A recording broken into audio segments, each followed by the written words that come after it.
할렐루야, 예담교회 주일예배 오신 우리 성도님들을 주의 이름으로 사랑하고 축복합니다.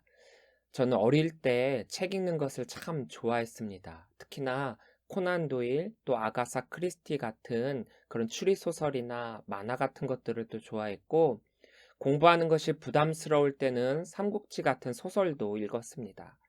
그 중에서 삼국지를 보면 참 많은 것들을 깨닫게 된 것들도 있습니다. 거대한 나라가 흥망성쇠하는 것은 그 나라를 이끄는 왕이 어떤 결정을 내리고 어떤 통치를 하느냐에 따라 결정된다라는 것입니다. 물론 성경에 나타나는 이스라엘의 역사를 살펴보더라도 마찬가지입니다. 그런데 전쟁을 할 때 유독 눈에 띄는 두 가지의 장면이 있습니다. 그 둘을 요약하면 힘과 전략이다라고 할 수 있는데요. 하나는 장군전입니다.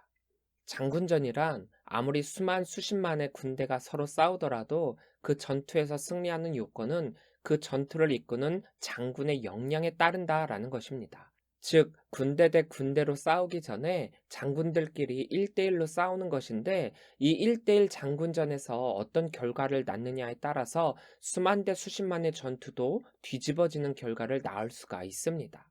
즉, 한 장군의 무력이 압도적으로 강하다라고 한다면 장군전에서 이긴 쪽은 그것에 힘입어 사기가 올라가게 되고, 진 쪽은 아무리 수십만의 군대가 있다라고 하더라도 사기가 꺾여서 도망가기 바쁘다라는 것입니다. 또 하나는 전쟁에서의 전략 중 하나인 군량미입니다. 큰 무력을 자랑하는 군대라 할지라도 그 군대를 유지할 수 있는 군량미를 얼마나 가지고 잘 보급하고 지키느냐가 그 전쟁의 포인트입니다. 그런데 누가 보더라도 압도적 무력으로 A라는 나라가 B라는 나라를 이길 것 같았지만, B라는 나라는 A라는 나라의 군량 미 보급로를 끊고 제대로 식량을 공급받지 못하도록 게릴라전을 펼치면서 버티고 버티고 시간을 끌다 보면 결국에는 이길 수 없을 것 같았던 B라는 나라가 그 전쟁에서 승리하게 되는 것을 보게 됩니다. 왜냐하면 제대로 먹지 못하는 쪽은 서서히 체력도 또 사기도 용기도 꺾이면서 결국에는 그 전쟁에서 이길 수 있다는 희망도 꺾이게 됩니다. 이 두 가지 다 전쟁에서 승리하는 요건이기는 하지만 두 가지의 방식은 서로 완전히 다릅니다. 하나는 힘으로 밀어붙여서 다른 생각을 하지 못하도록 하는 방법이고, 또 다른 하나는 시간은 걸리지만 서서히 그러나 완전히 의지를 꺾는 것입니다. 애굽은 바로뿐만 아니라 그 신하들도 희망 고문에 빠져 있었습니다. 주변 나라들 가운데서 국력도 강했고 이스라엘은 그들에게 있어서 누계일 뿐이었기 때문에 상대도 되지 않는 존재였습니다. 그렇기에 아무리 모세가 와서 여호와 하나님께서 이스라엘 백성들을 보내라라고 할지라도 바로뿐만 아니라 애굽의 신하들조차도 거기에 코웃음만 치고 있었습니다. 그런데 체력이 언제 깎이는지 모르는 듯 그들은 서서히 그 자만심에서 내려오고 있었습니다. 이스라엘은 별것 아니고 그들의 말은 들어줄 필요가 없다는 희망 고문에 계속해서 빠져 있어서 얼마나 큰 손실을 야기하고 있었는지도 감이 오지 않았습니다. 왜냐하면 하나님께서 재앙을 내리실 때 강력한 하나님의 위대하심을 보여주시기도 하셨지만 약간의 여지를 남겨주셨거든요. 피재앙, 개구리 재앙에서는 완전하지는 않았지만 요술사들이 따라할 수 있을 거리를 남겨두었고, 이 재앙에서는 요술사들이 이는 하나님의 권능이니다라고 하는 고백을 하게끔 만들었고, 또 파리 재앙에서는 거짓이기는 했지만 바로가 드디어 이스라엘의 제사 지내는 것을 허락하게끔, 그리고 가축의 죽음 재앙부터는 그 재앙을 피한 가축이나 사람들이 안심을 하고 있다가 다음 재앙에서는 여지없이 나머지까지 싹쓸이 되어 희망을 잃어버리게끔 만들고 있습니다. 그래서 애굽 사람들 중에서도 자투리 믿음으로 하나님을 여호와 하나님으로 알게끔 만들고 있었습니다. 그러니까 뭔가가 잘못되어 가고 있다라는 것을 애굽 사람들도 서서히 알게 되었다라는 것이지요. 그 대표적으로 드디어 바로의 신하들도 바로에게 이스라엘을 보내라고 강구하게 되었다라는 것이죠. 7절입니다. 바로의 신하들이 그에게 말하되 어느 때까지 이 사람이 우리의 함정이 되리이까 그 사람들을 보내어 그들의 하나님 여호와를 섬기게 하소서. 왕은 아직도 애굽이 망한 줄을 알지 못하시나이까 하고. 바로의 왕권은 그 말 한마디로 모든 것을 할 수 있을 만큼 막강한 것입니다. 그러니까 바로가 말을 할 때 거기에 토를 달아서는 안 된다라는 것이지요. 그런데 지금 바로의 신하들이 하는 말은 바로인 당신이 잘못 선택해서 애굽이 큰 피해를 입었으니까 당신의 잘못을 인정하고 이스라엘 백성을 보내야 한다라는 것입니다. 바로의 입장에서 보면 어처구니가 없죠. 신하들이 말도 안 되는 짓거리들을 하고 있는 것입니다. 그 전까지는 바로의 선택을 보고만 있었고 그 의견에 따르고만 있었는데 이제는 애굽의 신인 바로의 선택이 틀렸다라고 지적질을 하고 있는 것뿐만 아니라 조언까지도 하고 있으니까 말입니다. 우리의 함정에서 함정으로 사용된 단어 레모퀘시는 기본적으로 그물 안에 있는 미끼라는 뜻입니다. 이것은 새나 물고기 같은 것들을 잡을 때 쓰이는 미끼인데 바로의 신하들은 하나님께서 모세를 미끼로 해갖고 자신들을 잡으려고 하고 있다.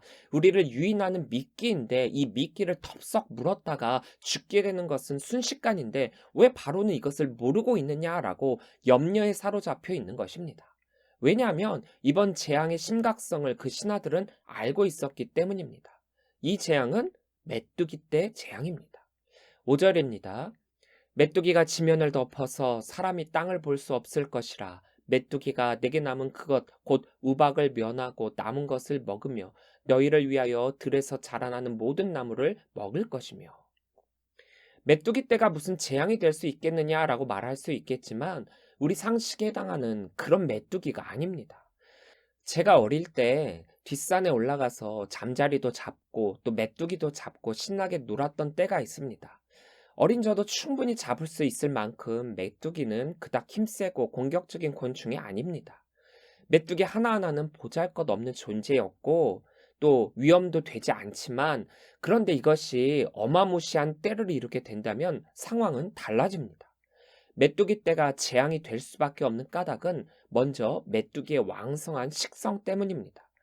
메뚜기가 때를 이루게 되면 자기 몸무게의 2배가 되는 곡식을 순식간에 먹어치우게 되어 메뚜기 떼가 출몰한 지역은 쑥대밭이 되어버립니다. 그 자리에는 아무것도 남지가 않습니다. 또 그것만으로 그치는 것이 아니라 그때는 계속해서 늘어난다는데 더 큰 위협이 됩니다. 즉 이미 있는 그 개체 수만으로도 위협인데 엄청난 번식력으로 말미암아 적절한 조치가 취해지지 않으면 암컷 메뚜기 한 마리당 연간 300개의 알을 낳고 최소 2세대에서 5세대에 걸쳐 번식을 한다라고 합니다. 그러니까 그 수명이 아무리 짧다라고 하더라도 세대를 이어가며 번식을 하기 때문에 기하급수적으로 그 개체 수가 많아진다라는 것이죠. 또 그게 어느 한 지역에만 머물고 그 지역만 초토화시키는 것이 아니라 장거리 비행도 가능한 날개를 지니고 있어서 그 피해 지역이 상상을 초월한다는 것입니다. 그리고 또 이 정도의 때를 이루게 되면 생태계의 질서를 무시하는 결과까지 낳게 됩니다. 생태계는 먹이 사슬이라는 것이 있고 또 약육강식의 섭리가 이루는 곳이지만 이것이 때를 이루게 되면 그것마저도 아무런 효과가 없다라는 것입니다. 사자가 아무리 강대한 짐승이다라고 하더라도 때를 이루고 있는 벌이나 개미를 이길 수가 없습니다. 마찬가지로 때를 이루고 있는 이 메뚜기는 그야말로 천적이 없는 해결할 수 없는 재앙이라는 뜻이지요. 이런 메뚜기 때의 경험이 없이 모세의 경고를 들었다면 무시할 수 있을지도 모르지만 메뚜기 때의 피해는 재앙 수준까지는 아니었더라도 이미 고대 애굽에서도 이 피해를 경험한 적이 있는 것으로 보입니다. 더군다나 바로의 신하들이 언급한 것처럼 지금까지 누적된 피해로 말미암아 애굽의 파멸이 눈앞에 이르렀고 거기에 더해 지금의 이 재앙을 당하게 된다라고 한다면 애굽은 회복할 수 없을 만치의 큰 타격을 입을 것이라는 것은 너무나도 자명한 일이기 때문입니다. 왜냐하면 먹을 것, 식량의 부재는 미래를 장담할 수 없게 만드는 것이기 때문입니다. 앞서 삼국지에서 말씀드렸다시피 군량미가 없다면 아무리 큰 군대라 할지라도 그 힘을 잃고 전쟁에서 패할 수밖에 없습니다. 요셉 시대의 큰 기근으로 말미암아 식량의 중요성을 이미 경험한 적이 있었던 애굽이기 때문에 더 크게 다가오는 재앙이었지요. 그러나 바로는 요지부동입니다. 그럼에도 지금까지 바로의 왕권에 가타부타 할 수 없었던 신하들이 이런 책망을 하는 것을 어느 정도는 무마를 시킬 필요가 있었기 때문에 하는 신용이라도 해야 할 판입니다. 8절입니다. 모세와 아론을 바로에게로 다시 데려오니 바로가 그들에게 이르되 가서 너희의 하나님 여호와를 섬기라. 갈 자는 누구누구냐? 신하들의 강권에 못 이긴 바로는 모세와 아론을 다시 불러 재앙이 주어지기 전에 타협을 하고자 하지요. 그런데 여기에도 조건을 달고 있습니다. 즉, 이스라엘의 모든 백성이 가는 것이 아니라 장정만 가라고 말입니다. 바로는 이스라엘의 장정만 가서 예배를 드리고 자녀와 소유는 애굽에 남겨두라는 타협을 하고 있습니다. 이것은 완전한 예배가 아니지요. 하나님께서 원하시는 것은 완전한 예배셨습니다. 이스라엘 백성 모두가 함께하는 예배였습니다. 그러나 이것은 부분적으로의 예배입니다. 어떻게 보면 이 정도만이라도 성공한 것이라고 볼 수가 있습니다. 아예 예배를 할 수 없는 지경이었었는데 부분적으로나마 하게끔 하게 되었으니까요. 그런데 문제는 부분적 예배는 완전한 예배가 결코 아니라는 점입니다. 나는 예배 자리에 있고 남은 가족들은 애굽에 남겨둔다? 만약 이런 선택을 하게 된다면 이스라엘의 정체성은 잃어버리게 됩니다. 가족이 애굽에 남아 있다라고 한다면 완전히 애굽의 것을 버렸다라고 할 수 없기 때문입니다. 우리가 인가 구원을 위해서 힘써서 기도해야 할 것이 바로 여기에 있습니다. 결혼하신 많은 분들이 눈물을 흘릴 때가 언제냐면 바로 가족이 다 믿지 않을 때입니다. 신방을 다녀보면 이 부분에서 많은 분들이 눈물을 흘리고 기도 제목으로 내놓고 있습니다. 가족 중에 자기만 믿는다던가 혹은 자녀들이 어릴 때는 교회 잘 나왔다가 성인이 되면서부터 세상에 빠져 지낸다는 등 가족 모두가 믿지 않는 것으로 인해서 가족 간의 불화가 생긴다라는 것입니다. 핍박, 학대, 방관, 무관심 정도의 차이가 있을 뿐이지 가족이 믿지 않음으로 인해 믿는 성도 또한 그 믿음이 흔들리게 되는 경우가 많이 있습니다. 이것은 사탄이 우리들에게 주는 도전입니다. 사탄은 인과 구원의 중요성을 흐리게 만들고 있습니다. 사탄은 우리들에게 이렇게 말하죠. 너가 예수를 믿고 싶다면 너만 믿어라. 다른 가족들 힘들게 하지 말고 흔들지 말고 너만 믿으면 되지 않냐. 다른 사람들은 그들이 하고 싶은 대로 하게끔 내버려 두고 강요하지 말아라. 특히 너희 자녀들에게 억지로 교회 가게 하지 말아라. 너만 열심히 잘 다니면 되지 않느냐. 어떻게 보면 그럴듯한 말입니다. 힘들게 가족들을 설득하고 강요 아닌 강요로 인해서 가족들 간의 불화를 가지게 하느니 나만이라도 열심히 다는 게 낫지 않을까? 이런 생각을 가지게 만든다라는 거예요. 그런데 이것은 사탄의 고도의 전략입니다. 아예 모든 사람들을 믿지 못하도록 하는 것이 아니라 이렇게 함으로써 가족들 간의 불화로 믿는 자들을 서서히 말려 죽이는 것, 그 신앙을 없애버리는 것, 온 가족을 자신의 백성으로 삼는 것입니다. 구원은 개인의 영역입니다. 나의 믿음이 내 가족을 구원시키지는 못합니다. 스스로의 믿음이 각자의 구원을 이루게 됩니다. 나만이라고 하는 신앙적 이기심을 가져서도 안 된다라는 거죠.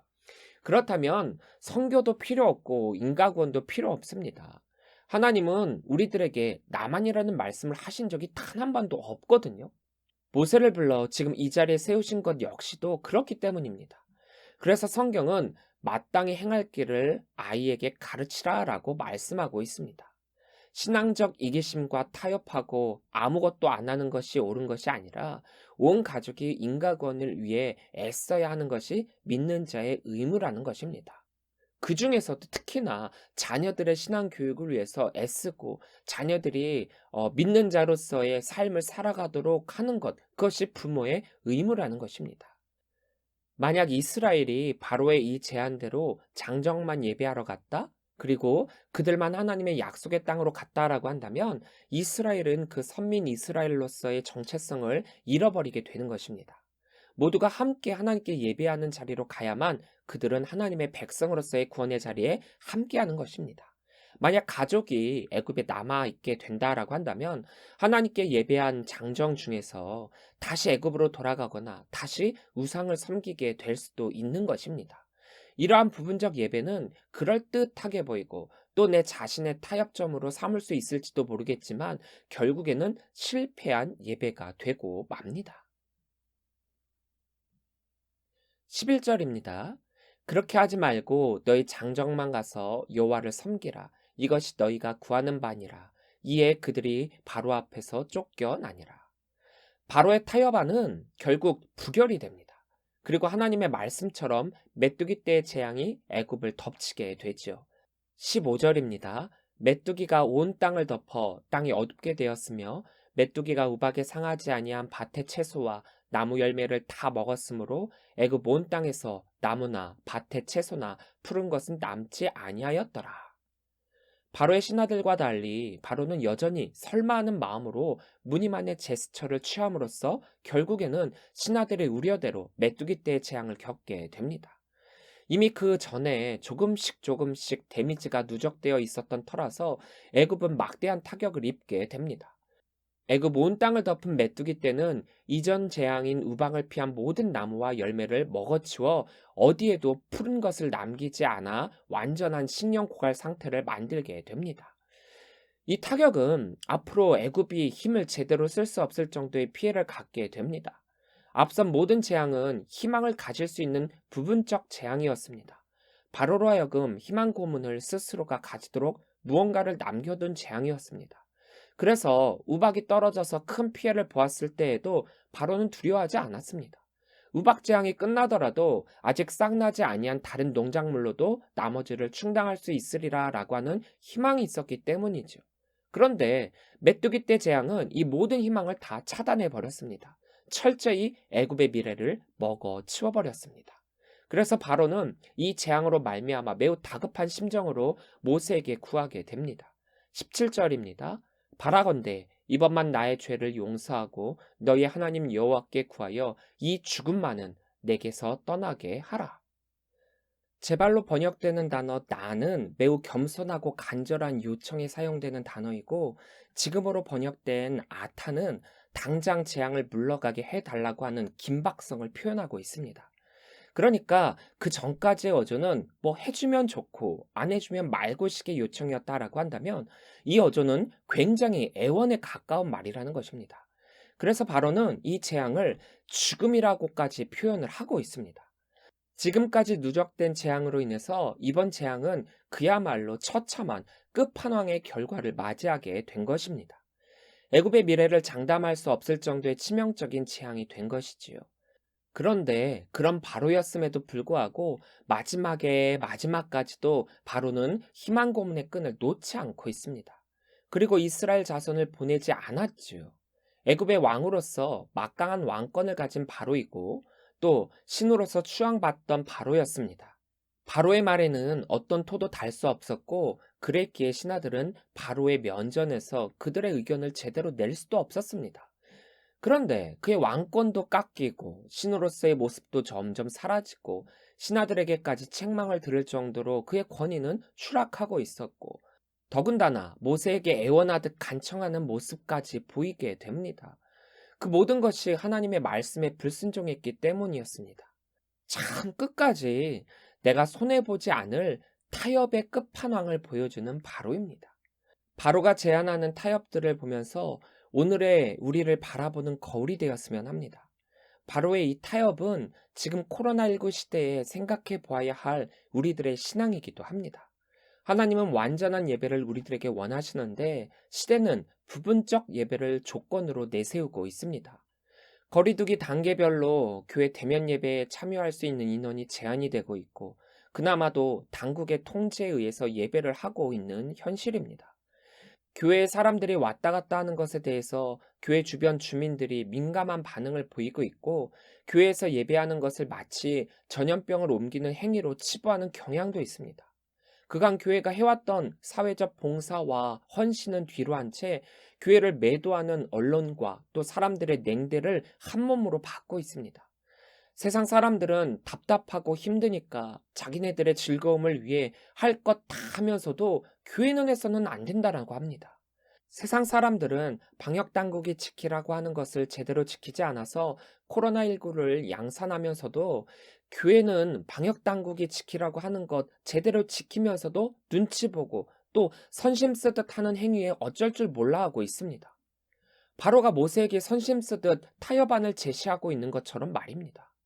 초대교회 때나 공산주의 국가 체제 내에서의 신앙생활 하는 것을 제외하고 오늘날 같은 신앙생활을 하게 될 줄은 꿈에도 몰랐을 것입니다. 그래서 어떤 목사님들은 예배는 목숨과 같은 것이기 때문에 세상의 이런 핍박을 견디고 또 예배를 지켜야만 한다라고 하면서 정부에서 내세우고 있는 방역 지침에 반대하여 평소대로의 예배와 또 활동을 하고 있는 그런 교회도 있습니다. 이 목사님들이 말씀하시는 것처럼 예배를 목숨과 같이 여겨야 하고 예배에 타협이 있어서는 안 되고 부분적 예배를 해서도 안 된다라는 것은 맞습니다. 그런데 이 부분은 조금은 조심할 필요도 있습니다. 마태복음 18장 6절을 보면 누구든지 나를 믿는 이 작은 자 중 하나를 실족하게 하면 차라리 연자 맷돌이 그 목에 달려서 깊은 바다에 빠뜨려지는 것이 나으니라. 예수님께서 이 세상에 오신 목적을 우리는 잊지 말아야 한다는 것입니다. 그리고 그러한 예수님을 믿는 우리들의 믿음의 목적도 잊지 말아야 한다는 것입니다. 예수님께서 공생애 동안 이 세상에서 몸소 보여주신 것은 사랑, 나눔, 섬김이었고 이것을 조금 구체적으로 말하면 신앙적 교훈과 이적, 병 고치심이었습니다. 그리고 이 모든 것들을 단 하나의 단어로 설명하자면 하나님 나라의 확장, 즉 선교입니다. 가장 먼저는 내 믿음을 바로 세워야 합니다. 굳건히 해야 하죠. 그리고 그 다음에 우리의 신앙과 예배가 믿지 않는 다른 사람들, 믿음이 연약한 그 누군가에게 실족하게 하는 선교가 되어서는 절대로 안 됩니다. 사도 바울도 고린도전서에서 이렇게 교훈하고 있습니다. 우상들에게 제물로 바쳐진 고기는 믿음이 강한 나에게는 아무런 영향을 끼치지 않고 나는 그것을 하나님께서 주신 음식으로 감사히 거리낌 없이 먹을 만큼 강한 믿음을 가지고 있지만 나의 이 모습으로 말미암아 믿음이 연약한 자들이 실족하게 될지도 모르는 염려 때문에 나는 평생토록 이 고기를 먹지 않겠다라고 하고 있습니다. 믿음이 강한 바울이었기 때문에 충분히 우상에게 바쳐졌던 시장의 고기를 먹을 수도 있었고 또 그것으로 말미암은 소리들도 감내할 수 있었을 것입니다. 그럼에도 불구하고 바울은 자신의 강한 믿음도 다른 이의 약한 믿음도 모두 지킬 수 있는 선교의 방법을 택하고 있습니다. 그러나 우리의 완전한 예배를 먼저 전제로하고 나서 그 다음으로의 선교가 필요하다라는 겁니다. 내 믿음이 온전하지 못한 상태에서 어떻게 믿지 않는 다른 이의 본이 될 수 있겠습니까? 우리의 예배가 완전하지 않은 채 어떻게 다른 사람들에게 완전한 예배로의 선교를 할 수 있겠습니까? 바울 사도도 흔들리지 않는 강한 믿음을 소유한 사람이기에 이런 방법을 선택한 것입니다. 신앙적 이기심을 가지라는 것이 아닙니다. 온전한 선교는 나 자신의 온전한 믿음을 바탕으로 해야 한다라는 것입니다. 코로나19 시대에 영상 예배를 하는 것이 예배의 타협은 아닙니다. 믿음의 타협이 아니라는 거예요. 현장 대면 예배만이 믿음을 지키는 것이다? 그것도 아닙니다. 현장 대면 예배에 참석하면서도 불완전한 믿음이 있을 수 있고 영상 예배에 참석하지만 온전한 믿음을 소유하신 분들도 계십니다. 예배 중심을 세우고 믿음의 중심을 바로 세우라는 것입니다. 지금 이 시대에 예수님이 오셨다면 예수님이라면 과연 어떤 말씀을 하셨을까요? 사순절 기간입니다. 그리고 3월 마지막 주는 고난 주간입니다. 예수님께서 우리를 위해 십자가의 고난을 당하시는 때입니다. 완전한 예배는 예수님이 오신 이유와 목적에 대해서 정확히 깨닫고 또 그에 맞는 신앙생활을 하는 것입니다. 정해진 예배 시간에 교회 가서 예배하는 것, 그것만이 완전한 예배가 아니라 하나님의 말씀에 순종하여 죽기까지 그 몸을 내어주신 예수님의 삶을 따르는 것이 완전한 예배요, 진정한 예배라는 것입니다. 이번 한 주간 예수님이 오신 이유를 묵상하시길 바랍니다. 우리가 우리의 믿음과 예배를 어떻게 지켜야 할지 그 이유를 다시 묵상해 보실 수 있기를 바랍니다. 그리고 우리 모두가 나아가야 할 신앙의 길을 오롯이 걸어나갈 수 있는 우리 성도들이 되시기를 바랍니다.